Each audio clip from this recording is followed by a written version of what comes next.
Hello friend, स्वागत है अपनी 11वीं क्लास में। तो मैं अभी संस्कृत का सभी महत्वपूर्ण ऑब्जेक्टिव को लेकर आया हूं। तो आप लोग बिल्कुल ध्यान से देखिएगा ये क्लास को। ये सभी ऑब्जेक्टिव क्वेश्चन 2026 के बोर्ड एग्ज़ाम में पूछे जाएंगे, ये मेरा गारंटी है। तो आप लोग बिल्कुल ध्यान से देखिएगा ये क्लास को, एक एक क्वेश्चन को समझिएगा और आप लोग याद रखने का भी कोशिश कीजिएगा क्लास में ही। और इसका पीडीएफ बिल्कुल फ्री में मिलता है। ये सभी पीडीएफ को लेकर आप लोग आसानी से याद कर सकते हैं। तो इसमें मात्र 15 ही क्वेश्चन है, आप लोग बिल्कुल ध्यान से देखिएगा। ये सभी बोर्ड एग्जाम में पूछा गया ऑब्जेक्टिव क्वेश्चन है, तो आप लोग बिल्कुल ध्यान से देखिएगा क्लास को। तो देखिए यहाँ पर दिया हुआ है पहला नंबर। तो चलिए क्लास को शुरू करते हैं। उससे पहले आप चैनल पर नए हैं तो चैनल को प्लीज़ सब्सक्राइब जरूर कर लीजिएगा और अपने दोस्तों के पास भी ये क्लास को शेयर जरूर कर दीजिएगा ताकि वो भी पढ़ सकें। तो डेली क्लास इसी प्रकार से होता है, सभी ऑब्जेक्ट को कराया जाता है। तो आप लोग यहाँ पर ये सभी क्लास को कीजिएगा। तो देखिए यहाँ पर पहला नंबर ऑब्जेक्टिव क्वेश्चन पूछ देता है बोर्ड एग्जाम में। यहाँ पर पूछा हुआ है क्वेश्चन, यहाँ पर नीति श्लोक का पाठ किस ग्रंथ से लिया गया है। तो यहाँ पर पूछ देता है नीति श्लोक का पाठ किस ग्रंथ से लिया गया है। तो देख लीजिए क्या क्या दिया हुआ है। विदुर नीति से, नीति यहाँ पर शतक से, चाणक्य नीति से, या इनमें से कोई नहीं। तो इसका राइट आंसर क्या हो जाएगा। तो इसका राइट आंसर यहाँ पर ए नंबर हो जाएगा, विदुर नीति से लिया गया है। ए इज द राइट आंसर हो जाएगा। तो चलिए अगला नंबर क्वेश्चन को देखते हैं। ये सभी एकदम वीवीआई क्वेश्चन है। तो देखिए यहाँ पर अगला नंबर क्वेश्चन पूछ रहा है अपनी ऊंची चाहने वालों को कितने, यहाँ पर 200 का होना चाहिए, 200 का त्याग कर देना चाहिए, 200 को त्याग करना चाहिए। तो कितने दोष को, तो आप लोग याद रखिएगा 6 दोष ऐसे हैं जो यहाँ पर अपने 29 चाहने वाले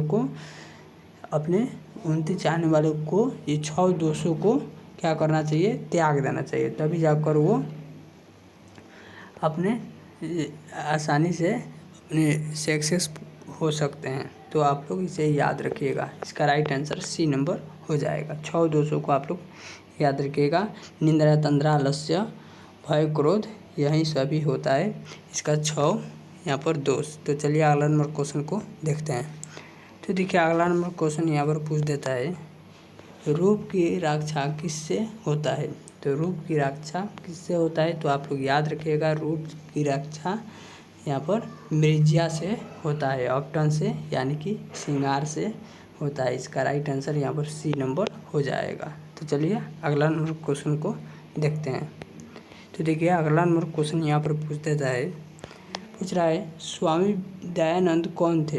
तो स्वामी दयानंद कौन थे, तो आप लोग जानते होंगे स्वामी दयानंद एक क्या थे, समाज सुधारक थे। तो यहाँ पर सी नंबर में ही दिया हुआ है। इसका राइट आंसर सी हो जाएगा। तो चलिए अगला नंबर क्वेश्चन को देखते हैं। ये सभी एकदम वीवीआई महत्वपूर्ण क्वेश्चन है, तो आप लोग बिल्कुल ध्यान से देखिएगा। तो देखिए अगला नंबर क्वेश्चन यहाँ पर पूछ देता है मंगलम पाठ में कितने मंत्र हैं। तो मंगलम पाठ में कितने मंत्र हैं, तो आप लोग याद रखिएगा मंगलम पाठ में 5 मंत्र है। तो देखिए यहाँ पर 5 यहाँ पर बी नंबर में ही दिया हुआ है। तो इसका राइट आंसर बी नंबर हो जाएगा। तो चलिए अगला नंबर क्वेश्चन को देखते हैं।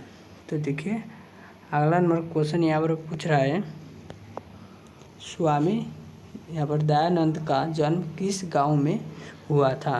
तो स्वामी दयानंद का जन्म किस गांव में हुआ था, तो आप लोग याद रखिएगा टंकारा नामक गांव में उनका जन्म हुआ था। इसका राइट आंसर यहाँ पर बी नंबर हो जाएगा। B is the right answer हो जाएगा। तो चलिए अगला नंबर क्वेश्चन को देखते हैं। तो देखिए अगला नंबर क्वेश्चन यहाँ पर पूछ देता है पाटलिपुत्र विभव पाठ में किस शहर का वर्णन किया गया है। तो ये एकदम सहज क्वेश्चन है, लेकिन बोर्ड एग्जाम में पूछा गया क्वेश्चन है। तो यहाँ पर पूछ रहा है यहाँ पर पाटलिपुत्र विभव पाठ में जो इसमें किस शहर का वर्णन किया गया है। तो यहाँ पर इसका पाटलिपुत्र नाम ही है और पटना के बारे में और पाटलिपुत्र के बारे में ही इस पाठ में दिखाया गया है। पटना के बारे में इस पाठ में दिखाया गया है। तो इसका राइट आंसर क्या हो जाएगा। तो इसका राइट आंसर यहाँ पर डी नंबर हो जाएगा। तो D is the right answer हो जाएगा। तो चलिए अगला नंबर क्वेश्चन को देखते हैं। तो देखिए अगला नंबर क्वेश्चन यहाँ पर पूछ रहा है, आर्य समाज के संस्थापक कौन थे। तो आर्य समाज के संस्थापक कौन थे, तो आप लोग इसे भी याद रखिएगा। आर्य समाज का संस्थापक यहाँ पर दयानंद सरस्वती थे, स्वामी दयानंद सरस्वती थे। इसका राइट आंसर यहाँ पर बी नंबर हो जाएगा। तो चलिए अगला नंबर क्वेश्चन को देखते हैं। तो देखिए अगला नंबर क्वेश्चन यहाँ पर पूछ रहा है, दामोदर गुप्त ने किस काव्य की रचना की है। तो दामोदर गुप्त ने किस काव्य की रचना की है, तो आप लोग याद रखिएगा दामोदर गुप्त। यहाँ पर इसका एक ट्रिक होता है दामोदर गुप्त, तो ये दामोदर यहाँ पर ये छोटा अक्षर में हो गया, और यहाँ पर एक होता है राजशेखर। राजशेखर जो है, राजशेखर को लिखिएगा तो बहुत ही बड़ा अक्षर इसका ज़्यादा अक्षर होता है, तो राजशेखर यहाँ पर लिखिएगा।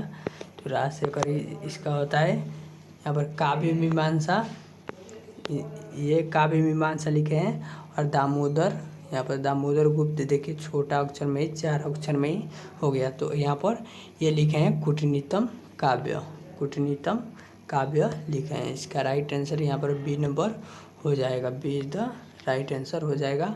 और काव्य मीमांसा जो है राजशेखर ने लिखा है। ये भी क्वेश्चन एकदम VVI है, इसे भी आप लोग याद रखिएगा, इसीलिए दोनों को बता दिए। तो चलिए अगला नंबर क्वेश्चन को देखते हैं।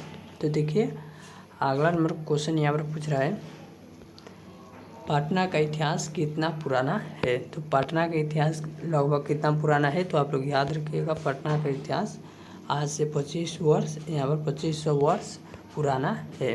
तो इसका राइट आंसर यहाँ पर 2500 हो जाएगा। तो देखिए यहाँ पर दिया हुआ है, इसका राइट आंसर सी नंबर में ही दिया हुआ है, सी इज द राइट आंसर हो जाएगा। तो चलिए अगला नंबर क्वेश्चन को देखते हैं। तो देखा अगला नंबर क्वेश्चन यहाँ पर पूछ रहा है, इंद्र ने कर्ण से छलपूर्वक क्या ले लिया। तो यहाँ पर पूछ रहा है इंद्र ने कर्ण से छलपूर्वक क्या ले लिया, तो आप लोग याद रखिएगा कवच और कुंडल दोनों ले लिया। तो इसका राइट आंसर यहाँ पर कवच और कुंडल दोनों हो जाएगा, यहाँ पर सी नंबर हो जाएगा। इसका राइट आंसर सी हो जाएगा। तो चलिए अगला नंबर क्वेश्चन को देखते हैं। तो देखिए अगला नंबर क्वेश्चन यहाँ पर पूछ रहा है, अलस कथा पाठ में मिथिला का मंत्री है। अलस कथा पाठ में जो उसमें मंत्री कौन थे वही पूछ रहा है। तो इसका राइट आंसर क्या हो जाएगा, तो इसका राइट आंसर यहाँ पर देखिए, इसका राइट आंसर यहाँ पर वीरेश्वर हो जाएगा। वीरेश्वर उस मिथिला के मंत्री थे। इसका राइट आंसर ए नंबर हो जाएगा। तो चलिए अगला नंबर क्वेश्चन को देखते हैं। तो देखिए अगला नंबर क्वेश्चन यहाँ पर पूछ रहा है, अलस कथा पाठ के लेखक कौन है। तो अलस कथा पाठ के लेखक कौन है, इसे भी आप लोग याद रखिएगा। उसका नाम था विद्यापति। तो अलस कथा पाठ के Vidyapati is the right answer हो जाएगा। तो यहाँ पर देखिए ए नंबर में ही दिया हुआ है, ए इज द राइट आंसर हो जाएगा। तो चलिए अगला नंबर क्वेश्चन को देखते हैं। तो देखिए अगला नंबर क्वेश्चन यहाँ पर पूछ रहा है, स्वामी दयानंद का जन्म कब हुआ था। तो स्वामी दयानंद का जन्म कब हुआ था, तो आप लोग इसे भी याद रखिएगा।